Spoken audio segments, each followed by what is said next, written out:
Hello everyone, welcome back to another brand new video, and today's video is going to be What If Episode 2. And today's What If is going to be, what if the Africa crew of Yuta, Miguel, and Larue were in Shibuya?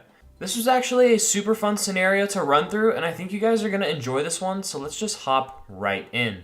First of all, I actually learned that Larue was in Shibuya during the making of this video.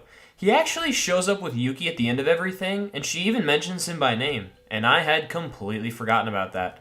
But just thought I should mention it real quick. But actually, setting the stage for the scenario, let's go over our Shibuya groups to see the changes made. Team Nanami stays the same with the members of Nanami, Ijichi, Megumi, and Ino. Team Naobito also stays the same with the members of Naobito, Maki, Akari, and Nobara.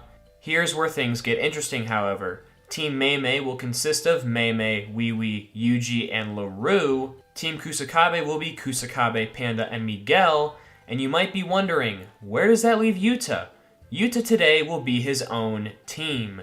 He is a special grade sorcerer after all, capable of holding his own without a team's support. And now that the stage is set, let's get into today's scenario. We can breeze through the early stages of Shibuya here as we don't encounter a lot of changes. Gojo enters Shibuya, fights the disaster curses, caps Hanami, and gets trapped. Yuji fights the grasshopper curse, although Larue might be with him for this fight to make it even easier for him. At this point, Mekamaru will send his drone to Team Meimei and alert Yuji that he needs to go tell the others about Gojo being sealed.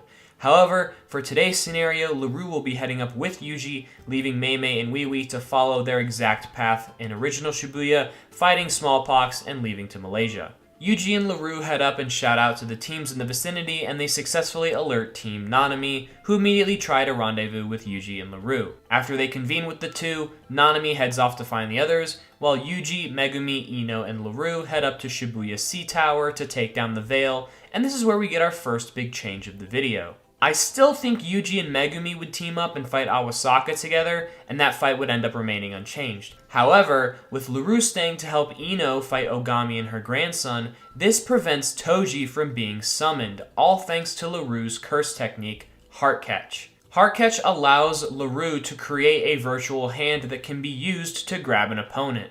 No matter which way you slice it, Ogami's seance is gonna get stopped. Larue either just straight up grabs her and stops it himself, or if Ogami's grandson does a really great job of protecting her and ends up getting grabbed himself, Larue can end up using his ability called Cutie Honey to simply force Ogami's grandson to look at him, while Ino would end up stopping the seance. So, our heroes defeat Ogami, Awasaka, and Ogami's grandson and reunite back at the bottom of Shibuya Sea Tower.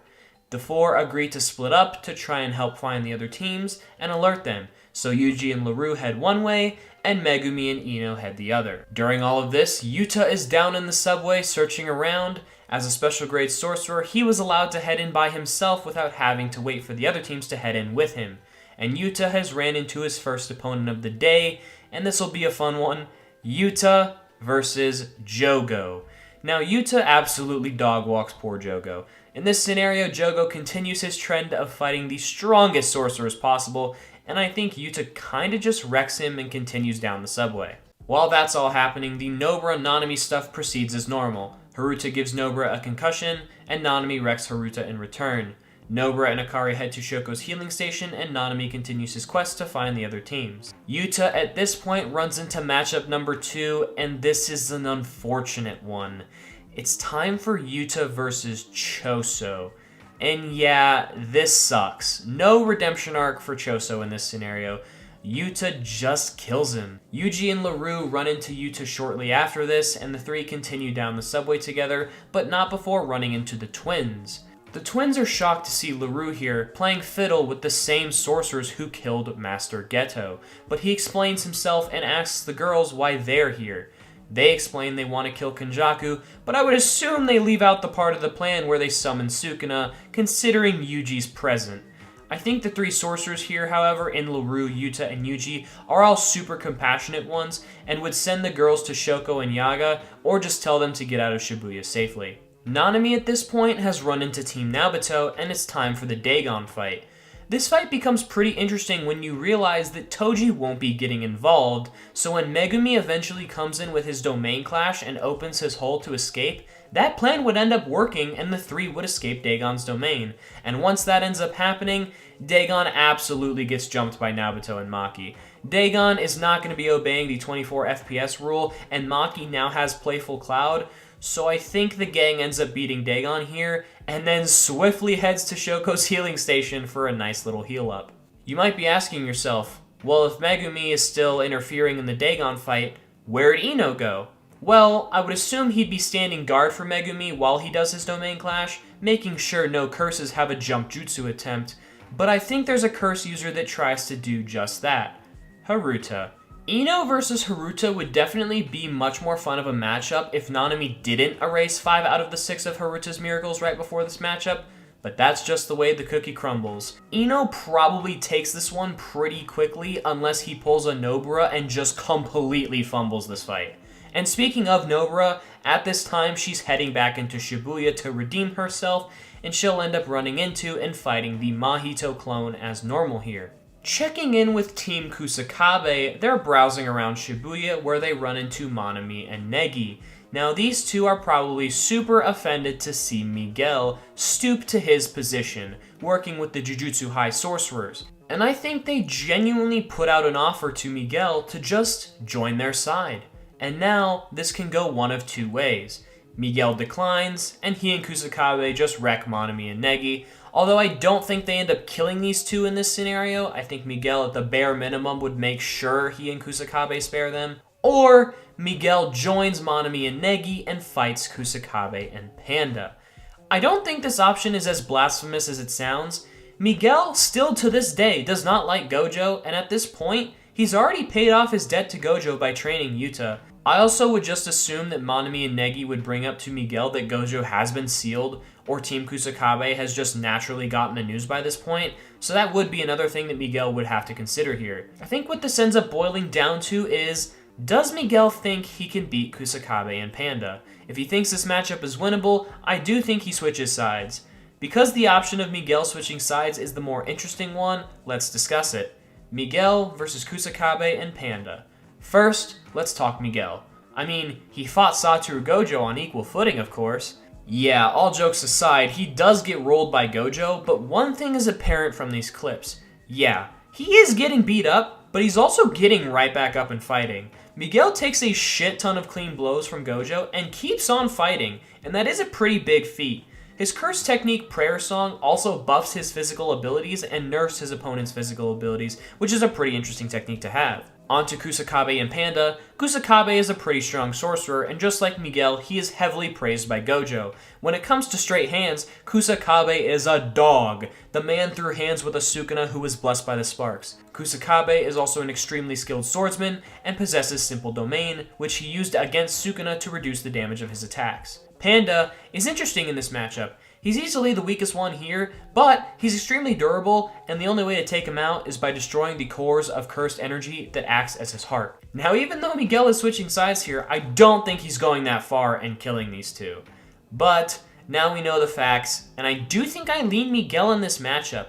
Another thing we have to think about here is Manami and Negi. While Kusakabe considers them easy opponents, they have to have something in their arsenal that they can cook up to help Miguel here. They aren't going to be completely useless in this matchup, and I'm pretty sure they also had henchmen running around here too that can, stall. But I do think Miguel takes this one. Let me know in the comments what you think of this matchup. Back in the subway, we meet with Mahito, who has walked himself into a massively unfavorable matchup against Yuji, Yuta, and Larue.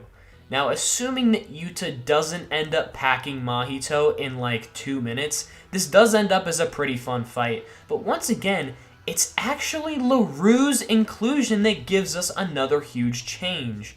When Nobara chases the Mahito clone into the subway, and Mahito pulls his whole switcheroo to trick Nobara and ultimately end up dealing the killing blow to her, Larue is not gonna let that happen, as he'll use his hand to grab Mahito and yank him away, or grab Nobara and basically give her the equivalent of a Lifeweaver life grip. That's even assuming Mahito hasn't been hit with Heart Catch earlier in the fight, because if that's the case, Larue can just use Cutie Honey and force Mahito to stop running and stare at him. And now this matchup has become Yuji, Nobara, Yuta, and Larue versus Mahito. And with Toto also showing up here, and Nobara and Yuji both being here as two sorcerers who deal soul damage, Mahito is absolutely cooked. However, here's where things get very interesting. The Jujutsu sorcerers have the chance to save Gojo now. For the grand finale fight, it will be all of the remaining Jujutsu sorcerers versus Kenjaku and Urame. The sorcerers participating will be Yuta, Larue, Yuji, Nobara, Todo, Maki, Megumi, Kamo, Miwa, Mai, Momo, Inumaki, Ino, and Yuki. Naoto and Nanami aren't here because of their severe injuries in the Dagon fight, and Kusakabe and Panda have been taken out of action by Miguel. Let's break down this massive matchup. First, let's just entirely take Miwa, Mai, Kamo, and Momo out of the equation, as they are completely useless in this matchup as a whole. The only thing they're really going to be doing is taking on Kenjaku's thousands of curse spirits, so it's really not worth discussing how they contribute to the bigger picture. Ino and Inumaki aren't going to be helping much either, but the occasional Auspicious Beast or Curse Speech can help. Nobara also probably not that useful here unless she can land some soul damage on one of the two, but the real bread and butter of this matchup is Yuta, Larue, Yuji, Todo, Maki, Megumi, and Yuki. Some of you might be saying, doesn't Kenjaku just pop domain and clean this fight up pretty easily? That is a great question, and I don't know the full answer to it. We do see at one point that in a three-way domain clash, the domains basically just break. So Yuki and Yuta could both end up popping domain, create a three-way domain clash, and that ends up breaking Kenjaku's domain. However, I'm not sure that Yuta and Yuki even know that that's what would end up happening in a three-way domain clash. And the other thing to mention is that Kenjaku's domain is an open barrier domain, so I'm not even entirely sure if Kenjaku's domain would even break or be affected by a three-way domain clash. Let's give the heroes the complete best case scenario. They know about the three-way domain clash, and they execute it, and it works. That still leaves Urame, who is a sorcerer that we don't know if they have a domain expansion or not, but if they do, then it's almost certainly wraps at that point. I think Kenjaku and Urame end up winning this matchup unless everything goes completely wrong for them. That being the sorcerers knowing about the three-way domain clash, executing it perfectly, and Urame themselves not having a domain.